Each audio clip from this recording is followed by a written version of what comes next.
Okay, so in today's video we're out flying the Heewing T2, and those of you with a keen eye will notice that it's had a little bit of an upgrade. I've now got a VTOL kit installed. Got a rear motor there, obviously got the two motors here. Now this isn't going to be my first flight with the T2 since converting it to VTOL. I did do a flight a couple of days ago, and that flight was successful, although there were a few minor issues. The main issue was that I still had the weather vaning feature enabled, and that's a feature which causes the aircraft automatically yaw itself to align itself with the wind. From experience, I found that feature doesn't seem to work very well, and it causes the aircraft to kind of spin around erratically, and yeah, you just get some weird behaviour. On the last flight, when I flew this, it flew absolutely fine for the most part, but when I tried to do the return home and the auto landing, the aircraft was flying in circles and being really erratic before it finally managed to settle. So for today's flight, hopefully I won't have that problem, because since the last flight I've gone home and I've disabled the weather vaning and I've tweaked a couple of other little settings here and there. So I'm hoping today we'll have a much better flight. It is a little bit windy today, which isn't ideal. It's I think it's about 15 miles an hour wind that's blowing. It's coming from that direction straight towards me. But it's not too gusty, the wind's quite constant, so hopefully that'll kind of go in my favour. And this aircraft's definitely got enough power to be able to deal with that kind of wind, so hopefully it will be alright. Just quickly want to talk about the radio. It's quite simple really. So on this side here is the arm switch, and then the only other switch I've got enabled is this 3-position rocker switch here. So at the moment the aircraft is in position hold mode. So when it takes off as a tricopter, it will position hold using GPS and it will kind of hover in place. Once I've got the aircraft up to a good altitude, probably about 30-40 meters or so, I can then flick that switch into the middle position. That will then transition the aircraft into stabilized mode, which I think is sort of something like horizon mode on iNav. But basically, yeah, you get some stabilization whilst flying in fixed wing mode. Then the flying position, click it all the way to the front. That will then put the aircraft in return to home mode. So say it's a bit of a distance out there somewhere, it will fly back as a fixed wing. It will then get overhead up here somewhere, transition back to a tricopter, and then it should land near enough here where it's taking off from. Hopefully this flight will go well. Like I said, I'm a little bit nervous about the wind, but hopefully it'll be a lot more successful than the last flight. I'm nervous because the aircraft is it's quite big, it's quite heavy, and these motors are quite powerful, and it does give me the fear flying this a little bit. I'm not convinced I'm going to keep the VTOL kit on here, to be fair. Heewing sent it for me for free so I could do like a build tutorial. That is coming up soon. But I think once I've done the tutorial I might actually just convert this back to a normal fixed wing, because it flies absolutely fantastic as a fixed wing. But yeah, this VTOL stuff, I don't really need it, and like I said, it does kind of scare the hell out of me. But anyway, let's get my goggles on and get everything ready, and then we'll see if we can get this up in the air and get a good flight out of it. Okay, so the aircraft should be ready to go. It's sat there, it's done its calibration, it's got a nice sat lock, it's got 21 sats whilst on the ground actually, which is really impressive. The Walksnail M10 GPS, it's actually pretty legit. Got my goggles on, got my radio, so I guess the only thing to do now is to get it in the air. Just want to work out exactly which direction the wind's going. Nice little trick I like to use is to use my vape and then blow the smoke out, so let me do that.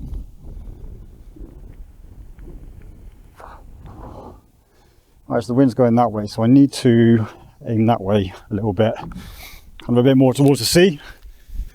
Aim like that. Just find it easier if I've got the aircraft pointing in the right direction at the start of the flight, so I haven't got to mess around with it.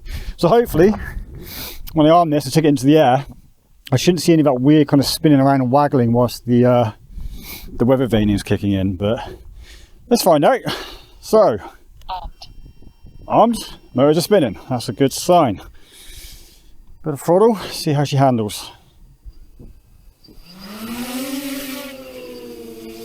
Okay, that looks good. It's looking reasonably stable. Like I said, there is a bit of wind pushing on her, but yeah, actually looks alright. Let's just do a quick control test. So yaw to the left. Yep. Yaw to the right. Yep. And let's do roll to the left, yep, roll to the right, yep, and let's just do pitch forwards, yep, and pitch backwards. Cool, so all the control surfaces are doing what they should be doing. So let's now take her up to a little bit of altitude. This is designed for a 6S battery, and I'm only using a 4S, so I'm having to use quite a lot of throttle to get her to climb, but she is doing it. Let's put my goggles on a moment. So altitude is 20, 27, 28, 29, 30. So let's do the transition now. Hopefully you can see it on the camera, I don't know if you will. She's moving forwards. Goes back on, transition airspeed weight. It says failed, that's normal. And there we go, we have transitioned. Perfect. It's normal for it to say transition failed because of the way that I've got it programmed. Autopilot wants the aircraft to reach a certain speed before it transition, but because I don't have an airspeed sensor on the aircraft, it's quite hard for the aircraft to know if it's actually reached the proper speed. Obviously it's just using GPS data. So yeah, I disabled that specific feature so that I think after 10 seconds the aircraft will just complete the transition regardless of whether it's reached that speed or not. And I've done that many times on previous VTOLs and it's always worked absolutely fine. So yeah, we are now flying in fixed wing mode, and yeah, it seems to be flying all right. A little bit bumpy, like I said, it is a little bit windy up there. Look at that, we're up to 25 sats. Yeah, so flying in stabilized mode, it's I'm not quite sure how to describe that mode. Like I said earlier, it's a little bit like sort of horizon mode on iNav. It's providing some stabilization, but not full stabilization like angle mode would have. I can still do like sharp turns, as you can see here. I'm not restricted like I would be in angle mode, so yeah, I think I'd say it's most like horizon mode. One thing I am noticing is that the T2 is now climbing a lot more just purely on throttle than it did when it was on iNav or before I installed the VTOL kit. It might just be because I'm using much bigger motors, much bigger props. Not really sure. But yeah, as soon as I throttle up, like that, straight away you see the nose start to climb. Throttle back, and it goes back down again. Yeah, it seems to be flying pretty nice actually. Like I haven't put any sort of like fancy tuning on this or anything. This is basically stock autopilot. Literally just flashed autopilot and then just programmed in the VTOL stuff, but there's no fancy PIDs or tuning or anything like that. It's all completely stock. Let's try doing a roll. Nice. A little bit of wobble on the end there. You could probably tune that out if you wanted to. Equally, like I know a lot of people for autopilot prefer to fly in like fly-by-wire A or fly-by-wire B. I haven't yet got around to trying any of those modes myself. I will at some point. I don't really understand what they do, and yeah, in all honesty, I just haven't got around to it. But yeah, it seems to be flying quite nice. So at the moment, I'm just going to go hands off of the sticks. Yeah, that's actually quite stable. It's got flying into the wind at the moment. It's holding its heading pretty good. It's holding its altitude perfect. Yeah, it's actually flying very, very nice. Oh, it is cold though. So yeah, I'm not really sure what more to really test at the moment. I guess I could do a bit of a glide test actually. Shouldn't really be any different to what it was before when it was on iNav. I found that the T2 glided quite nicely. But I guess it is a little bit heavier now with the VTOL kit installed. So let's go to zero throttle. Throttle's on the right hand side there. And yeah, it's gliding right. I'm losing altitude reasonably quick. It's probably about 3 or 4 meters per second, but yeah, I'm happy with that.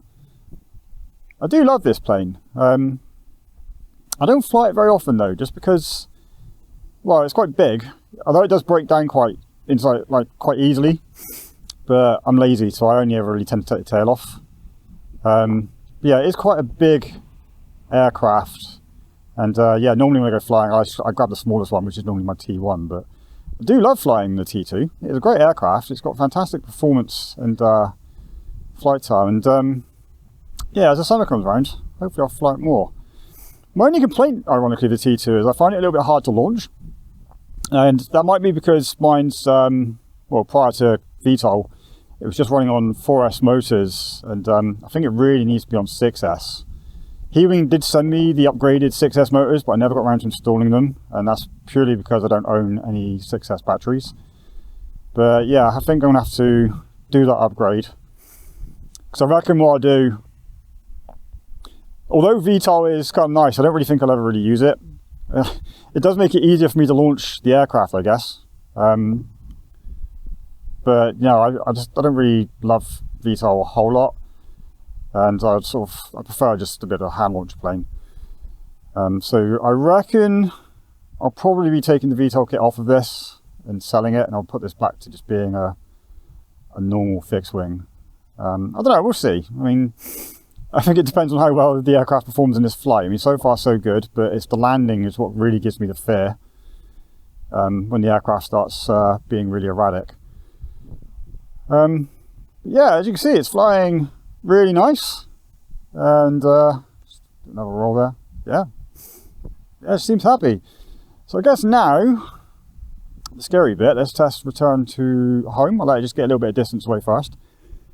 So like I said, when I activate return to home, it should turn around and fly back to the fixed wing. It will then transition into tricopter mode. Let's get a little bit of altitude in a minute. Transition to tricopter mode, and then it should land near enough in front of me where it took off. I did tweak the settings for the transition a little bit. So basically the speed that the servos move up and down as the aircraft transitions from one to the other. Slowed them down a bit, so it should make the transition a little bit smoother. Anyway, let's now hit the switch. Return to home. There we go, return home active. So the aircraft is turning around and starting to head back towards us. I hope you can hear me okay. It is quite windy today. I have got wind cancellation enabled on my camera, so hopefully you can hear me okay. So it took an odd little bit of a backwards S-turn to come back towards me there, but it did do it. And we are flying home. So in about 5-10 seconds, you should see it then say something about air braking or VTOL braking or something like that. There you are, VTOL air brake. And the aircraft should now be slowing down and transitioning itself back into VTOL. Let's get line of sight on it. And there she is. Oh, still being a little bit erratic up there. That's the kind of issues I was having the other day. She will stabilise herself okay now though. Let me just put my goggles back on. So land descent started, so she is losing altitude. That's definitely better than the other day. But yeah, as you saw, after it transitioned, it went back into position hold. For a moment there, it went a little bit erratic and sort of spun around a little bit. Seems to be doing okay, although she is currently drifting. Where are you going? It's not descending in the right place. Can I take over?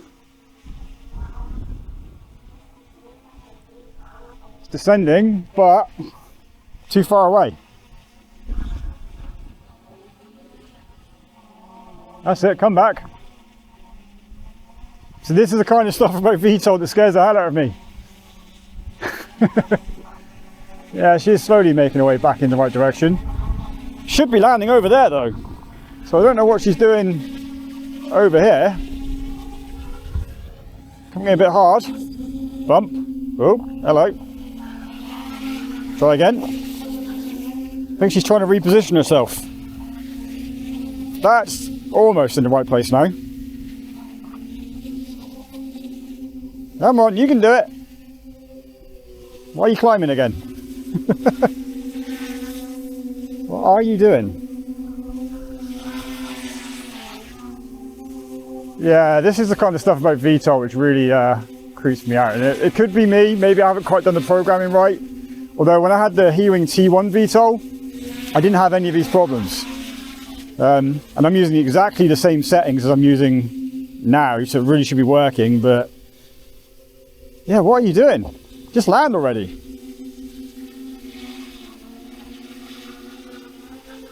It's almost in the right spot, so that would do. You could land there. Come on. Is it going to do it, or I'm going to have to take over control? Don't think it's the wind that's upsetting it.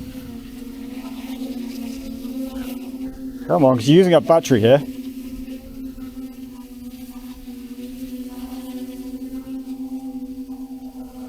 Very strange behaviour.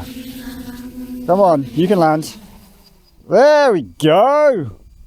Throttle was 0. Should disarm after a few seconds. Any second now. There we go. Got a nice little musical tune at the end of it. Yeah, so that was fun, wasn't it? So yeah, for the most part, that was successful. It's just these landings. This is pretty much the exact same issue I had on the last flight. It's, you know, it took off fine, flew as a fixed wing fine, transitioned back fine, but then it starts doing all kind of weird things during the landings. And I don't know why that is. Like I said earlier on, I thought it was the weather veining, and disabling that is absolutely had an improvement. Aircraft definitely flew better, but yeah, when it transitioned back to VTOL, as you saw, it kind of spun around a little bit. It looked like it was going to fall out of the sky for a moment. And then yeah, coming down to land, I mean, it started trying to land over there somewhere, and then you saw it kind of bounce across the floor here, and it took a very long time to figure itself out. And I'm not sure what that's about. So yeah, overall I'm happy with that. It was another successful flight, but yeah, stuff like that is why I'm not fully convinced on VTOL. But yeah, it could be that I just haven't quite got the programming locked in, or I don't know, maybe the compass is slightly out of alignment or something. I don't know. I'll have a look. I'll see if I can figure it out. But yeah, for the most part, pretty happy with that. Anyway, hope you enjoyed watching me just do a test on this. As always, if you enjoyed this video, please do give it a like, and I will catch you in the next one. Cheers guys, bye.